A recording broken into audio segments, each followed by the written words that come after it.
मशवरा देता हूं हुकूमत को और वजीर कानून को मशवरा देता हूं कि ना फिरौन की हुकूमत सारी जिंदगी रही, ना नमरूद रहा, ना जाज बिन यूसुफ रहा, ना यजीद रहा।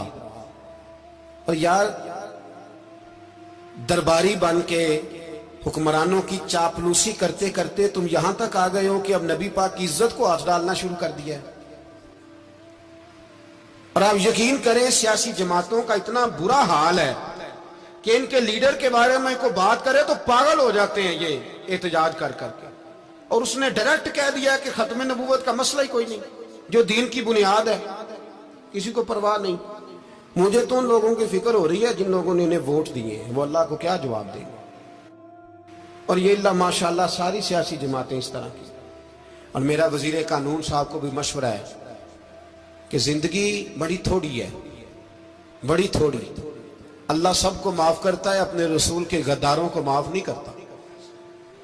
और यहां तुम्हारी गाड़ियों पे झंडे लगे हुए हैं, वहां भी तुम्हारे झंडे लगेंगे, पर इसलिए लगेंगे कि ये गद्दार है नामूस रिसालत के। ये झंडे लगेंगे। शर्म करो और डर जाओ, बस कर दो। तुम्हारे मुंह में अब दांत पूरे नहीं रहे। कोई शुगर का मरीज है तो कोई ब्लड प्रेशर का, तो कोई हार्ट का, तो कोई कैंसर का। शर्म करो और अपनी कब्र की भी थोड़ी सी फिक्र करो। बताओ पाकिस्तान के कितने सदर गुजरे, वजीर आजम गुजरे, तो उनकी कब्रें कहां हैं? कोई जाता है उनकी कब्रों पे? किसी को खबर है?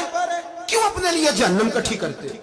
सारा कुछ दुनियादारी रह गई है, सारा कुछ सिर्फ यही रह गया। हजरत अबू बकर सरदार थे, हजरत उमर सरदार थे कबीले, हजरत उस्मान सरदार थे।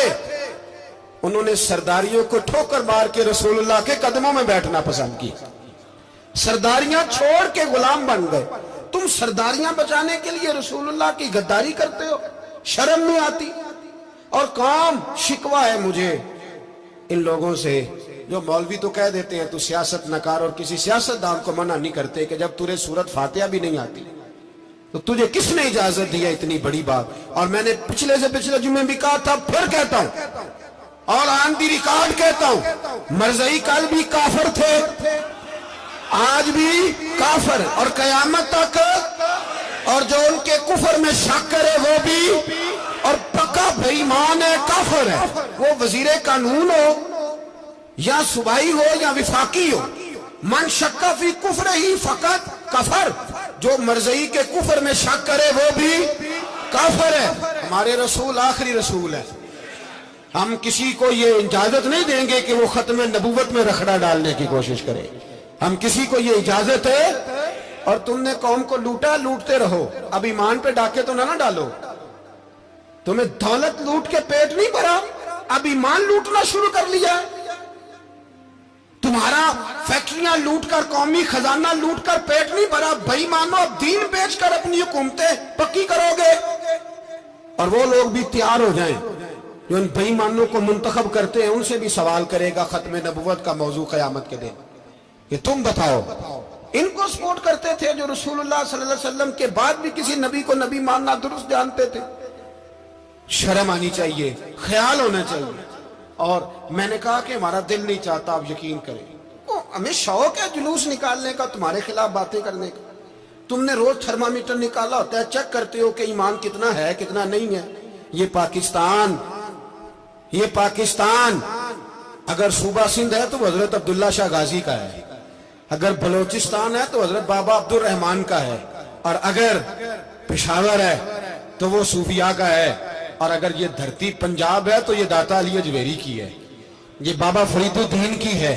इसमें किसी गद्दार को कब्जा करने की इजाजत बिल्कुल नहीं मिलेगी। और हम वो लोग भी नहीं जो चुप करके अंदर सोते रहे, कौम जो करती है करती रहे, हमें परवाह नहीं। ना, ऐसी कोई बात नहीं। कोई बंदा ना समझे कि इन्हें होश नहीं, इन्हें पता नहीं, हमें सारा कुछ ही आता है। फिर अगर कल को कोई मुमताज कादरी पैदा हो गया तो शिकवा ना करना। कल को कोई फिर से आमर चीमा निकल आया तो शिकायत ना करना, याद रखना।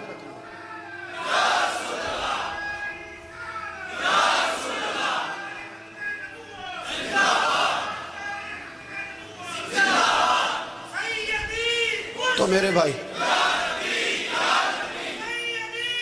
खोल के बोल, या नबी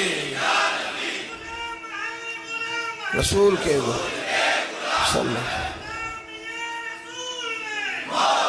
تو یہ مشورہ ہے.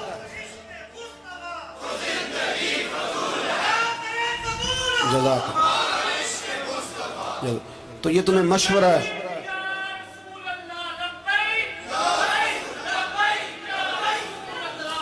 میری بات سنیں، یاد رکھیں، یہ لوگ بعد میں پچھتاتے ہیں، پھر مناظرے کراتے پھرتے ہیں، اس نے صحیح کیا کہ غلط کیا، پھر انہیں ہوش آتی ہے بعد میں، پھر ان کے ہواری نکل نکل کے میدانوں میں دلیلیں دیتے ہیں. اس لیے ہمارا مشورہ ہے انہیں کہ یہ اپنی حد میں رہیں، اور جو کام تمہارے ذمہ، میں نے کہا نا تم نے بڑا لوٹا، یہ قوم روز تمہیں موقع دیتی ہے لوٹنے کا، یہ موقع دیتی ہے، تو تم نے دولت لوٹ کے پیٹ نہیں بھرے، اب ایمان لوٹنے کے چکر میں آ گئے ہو. یاد رکھو، مسلمان گناہگار ہیں، غدار نہیں ہے. تمہیں دولت لوٹنے کا تو شاید موقع مل گیا ہے، پر ایمان لوٹنے کا موقع نہیں ملے گا. تو اس لیے اس کو لگام دو. اور ویسے بھی کتا جو پالتو ہوتا ہے نا، اس کو گھر کے اندر سنگلی سے باندھ کے رکھنا چاہیے. یہ تمہارے بوٹ چاٹتے ہیں، بھونکتے ہیں، تمہارے حق میں وزارتیں لیتے ہیں. ہم نے تو کوئی وزارت نہیں لی تم سے، اور نہ ہمیں شوق ہے اس لیے کہ ممبری کیا کرنی ہے جس کو ممبر رسول عطا کر دیا جائے. اس نے کیا کرنی ہے یہ ممبریاں جس کو پکا پکا ممبر رسول دے دیا جائے. تو اس لیے اس سے باہر آؤ. میں نے کہا بڑے بڑے نمرود، فرعون، قارون دفن ہے، تمہارا بھی نام تک نہیں ہوگا، بالکل نام نہیں ہوگا. اس لیے ہمارا مشورہ، اور آپ لوگ بھی آئیں نا یہ اگلے سال، تو ان کو کھڑا کر کے پوچھ لینا، اسلامی جمہوریہ پاکستان کا تم نے ایم پی ایم نے بننا ہے، پہلا کلمہ ہی صحیح سنا دو. چلو خدا کا واسطہ یہی بتا دو کہ تمہیں نماز بھی ڈھب سے آتی ہے کہ نہیں. اور آپ کی موج ہے، آپ بٹھا لیتے ہیں سر پہ، کیا کرے، سمجھانے والے مفت گناہگار ہو گئے اور بہکانے والے سب تمہارے یار ہو گئے. اس لیے یہ چھیڑتے ہیں جان بوجھ کے. اور پھر جب کوئی ممتاز قادری علیہ رحمہ پیدا ہوتے ہیں، پھر انہیں دشواری ہوتی ہے، پھر ان کا جینا مشکل ہو جاتا ہے. یہ موقع دیتے ہیں، پتہ نہیں کس کے ایجنڈے پہ عمل کر رہے ہیں.